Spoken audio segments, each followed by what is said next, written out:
Bonjour, je vais vous donner quasiment l'un des tout derniers conseils que je peux fournir aux voyageurs pour partir avec un nécessaire de vraiment pas de secours, mais vraiment quelque chose de très très utile quand on est sur place et qu'il nous manque quelque chose, que ce qu'on peut pas, ou on peut pas brancher, on peut pas connecter, voilà, déjà, vous voyez, alors je vous montre des petites choses intéressantes, utiles et des fois qui pèsent pas lourd. Vous allez voir la technique. Par exemple, une chose, c'est un sac. Un sac à commission relativement solide que je plie. C'est léger, ça prend presque pas de place, ça dans le fond de la valise, c'est nickel. Ça peut servir pour quand on veut faire du shopping, quand on veut ramener des choses. Ça peut servir également si vous avez du linge encore humide, encore du linge sale par exemple, ou du linge encore humide, ça évite de contaminer tout votre linge propre. Petite corde, ça c'est parce que j'ai une moustiquaire. Donc elle me sert de double usage. Elle me sert pour tenir ma moustiquaire quand il n'y a rien de prévu. Et également de corde à linge. Donc je ne vais pas embarquer tout, je vais en prendre, mettons, 10 mètres et il y en a largement assez. Ma petite multiprise qui est toujours bien utile.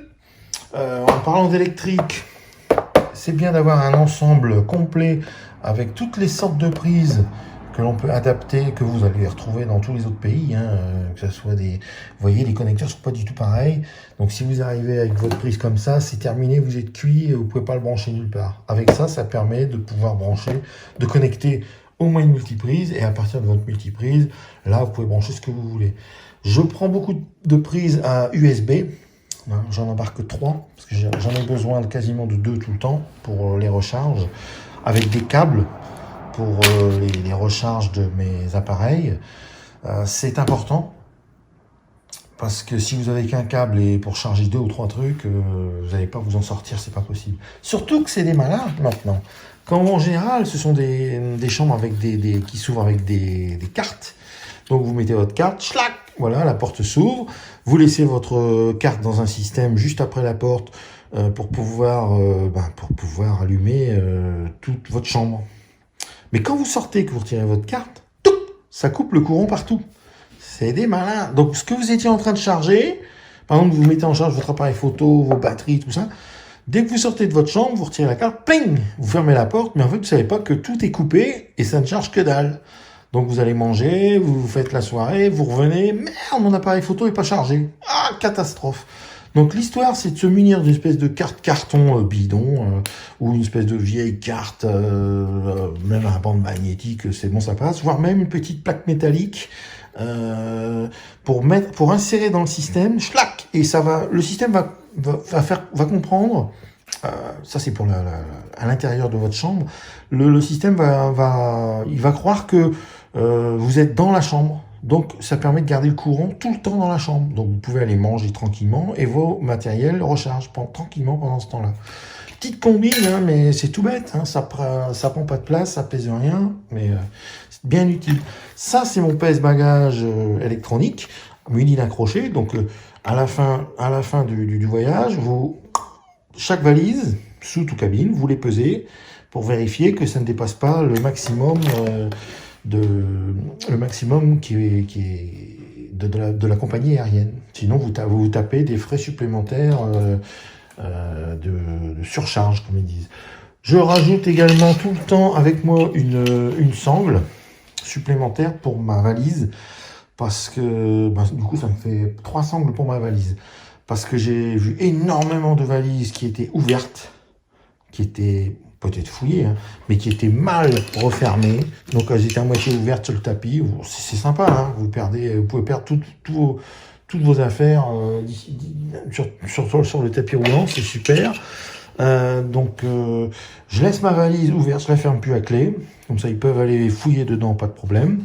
Et je mets des sangles, comme ça, au moins, ils peuvent refermer. Même s'il y a des trucs qui pendouillent de tous les côtés, la sangle est mise, votre valise est refermée à 95%, c'est quand même mieux, on perd pas trop d'affaires. Et puis, on sait jamais, sur ma valise, par exemple, il y avait 3 attaches. Sur les 3 attaches, ils ont réussi à m'en péter une. Donc, j'ai la principale et une petite sur le côté, mais elle baille un peu de l'autre. Donc, je mets des sangles par sécurité tout autour, à travers la poignée. Comme ça, ça se perd pas. Et aussi, la technique, c'est que sur cette bande verte, enfin bleu ciel, quoi, au milieu. Je vais marquer mon adresse, voilà, et mon numéro de téléphone pour, ben on sait jamais, ils ont qu'à paumer la valise, elle a qu'à se retrouver je sais pas où, à Dubaï, à Tombouctou, au lieu de revenir ici. Ben, ils peuvent toujours l'envoyer par la compagnie aérienne, par même si ça prend du temps, au moins le but c'est de récupérer ses affaires. Même si c'est 6 mois après, c'est sympa. Voilà, toutes mes petites combines perso. Donc, vous voyez, tout ça, c'est des petites choses, mais euh, il faut y penser. Il faut y penser au sac. J'ai même également prévu, ça je les ai déjà rangés, je peux pas tout ressortir, mes appareils. Je prends pas d'appareils photo, je prends que des appareils comment dire, mobiles, téléphone mobile, pour faire mes vidéos et mes photos. Et mes mobiles, j'ai prévu des sachets un peu comme ça, où il y a juste la taille, zippable, étanche. Et j'ai aussi d'autres sacs un peu plus grands, zippables, bon, avec un trou, donc je vais devoir le bloquer avec comment on appelle ça, avec un petit morceau d'adhésif de chaque côté. Mais au moins, ça permet d'éviter un peu trop d'humidité. Bon, il a qu'à pleuvoir, je peux plus utiliser mon portable, il n'est pas étanche à l'eau, ou étanche à des petites éclaboussures légères, mais si jamais il prend l'eau et qu'il crame, j'ai tout gagné. Donc, on ne sait jamais. On ne sait jamais. Un petit film plastique peut être bien utile. Et puis, même par exemple vos documents de voyage, hein, si jamais il pleut, vous avez quand même des trucs, des sacs plus ou moins étanches, mais si jamais à force ça commence à prendre un petit peu l'eau, bah, vous sortez vos documents, ils sont tout trempés, bah, ça peut les détériorer vraiment. Donc n'hésitez pas à mettre ça dans des petits sachets zippables, fermés, étanches, au moins ils seront gardés au sec. Voilà. Voilà, donc n'hésitez pas, si vous avez des conseils, des informations à me donner, n'hésitez pas à me renvoyer des infos, parce que moi, j'ai pas une expérience énorme au niveau voyage, donc ça m'intéresse, tout m'intéresse. Et puis après, on fait le tri de ce qui est intéressant, ce qui est utile pour certains pays, moins pour d'autres. Tout est à envisager, mais les informations sont importantes. De dire, tiens, j'ai pensé à ça, au moins. Vaut mieux trinquer un truc en trop, qui peut quand même être compensé, être utile, mais plutôt que d'avoir par exemple 3 tonnes de vêtements qu'on va pas mettre, ou des vêtements qu'on n'a même pas mis pendant le voyage. Donc là, il y a des choses, je suis beaucoup plus sélectif sur les vêtements. Par contre, des choses comme ça, vous voyez, je pourrais très bien dire, bon, un me suffit, hein, largement.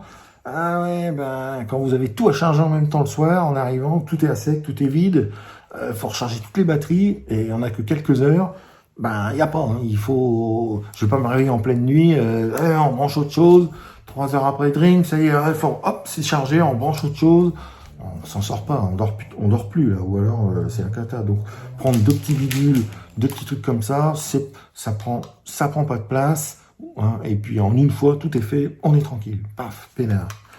Vous voyez, même mon truc à prise, là, il est volumineux, il est un peu lourd. Vous vous dites, pourquoi prendre tout ça? C'est vrai que je pourrais dire carrément, allez, je prends les 2 du pays, les 2 systèmes du pays qui sont différents des nôtres, et tout le restant, je laisse tomber. Mais ouais, je laisse tout ensemble.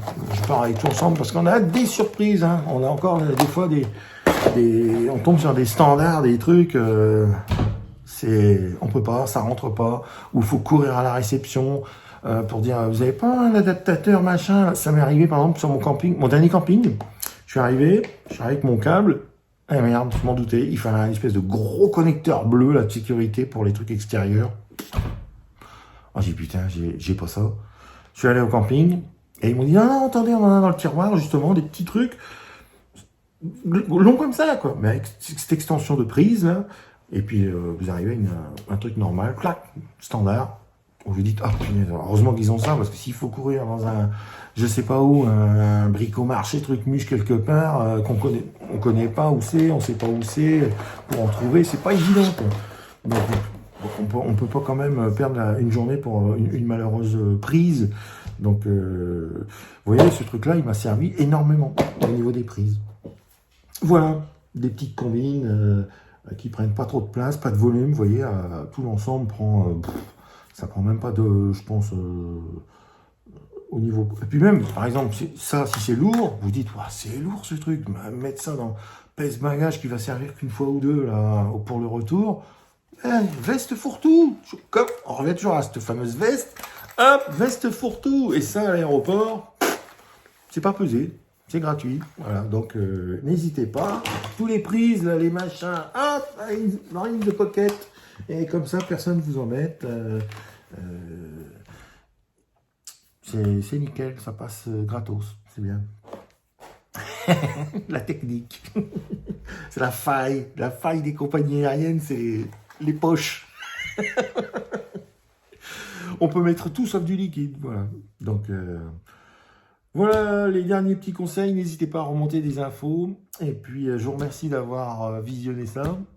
N'hésitez pas à liker et à vous abonner parce qu'il y a encore plein de vidéos sur toutes sortes de thèmes, hein, des recettes de cuisine, mes voyages, des thèmes sur par exemple, certains arts et artistes, où je fais des choses vraiment à part pour dire, regardez ça, même jeter un œil, des fois 2-3 minutes, c'est intéressant de dire, tiens, dis donc, ouais, ça vaut le coup d'aller visiter ce pays parce que il est impressionnant sur ça, ça et ça, des petits thèmes que je découpe pour avoir plus de facilité à vous montrer, plutôt que vous sortir tout l'album photo. Je vous remercie. À bientôt, bon voyage. Ciao, ciao.